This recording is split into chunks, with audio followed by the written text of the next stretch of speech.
Storytel Original presents Zeitgeist by Michal Protasiuk, narrated by Christopher Ragland. Chapter 1. Tryout. Thursday, 8th of September. People won't do you any harm, the psychotherapist explained calmly.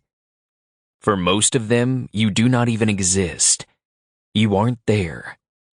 Your heart stops, you fall to the pavement as if struck by lightning, and they don't even stop. They keep moving, busy with all the important things in their lives. You want proof? Watch the social experiments filmed on hidden cameras. Watch the videos on YouTube. People don't give a fuck. And that's exactly why you have no reason to be afraid of them. Mateusz Kaufman knew better, though, and didn't buy the therapist's argument. He chose not to show up for the next appointment, even though he'd paid ahead for the whole month. The therapist was way off. It wasn't about fear at all.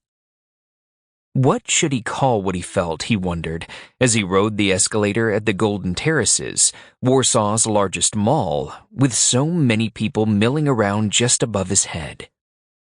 He closed his eyes and exhaled heavily, getting ready for the moment when he'd step into the heart of the throng, the fat carcasses brushing against him. Just one more moment, a last deep breath of fresh air. Then he'd dive into the acrid stench of sweaty armpits, suffocating exhalations, semi-digested garlic sauce kebabs.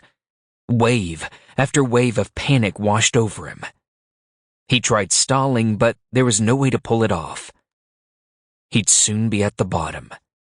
Then, there'd be no escape. 15 seconds. 10. 5. It wasn't fear, though. He wasn't afraid. It was contempt. Bottomless, overwhelming disdain leaking out the pores of his skin. As he eyed the full shopping bags, as he hid from the restless eyes of the mall's customers, something burned in his chest, made his ears hot, tied his stomach into knots. He stopped in the main arcade, rivers of people flowing around him, and he knew their plans, ambitions, and dreams. He had no supernatural powers. Nevertheless, he could read their minds. He predicted their behaviors, decisions, emotions. That was how he made his living, predicting the future. He gazed into no crystal balls, argued no futures from tea leaves or animal entrails. His tool of choice was data. Commissioned by large companies, he predicted the sales of their new products, recognized patterns of consumer trends.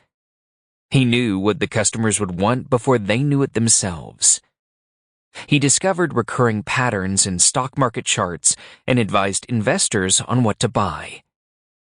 The future was the result of the past, and he was able to calculate it within the margins of statistical error. When he reached Starbucks, the designated meeting place, sweat glued his shirt to his back.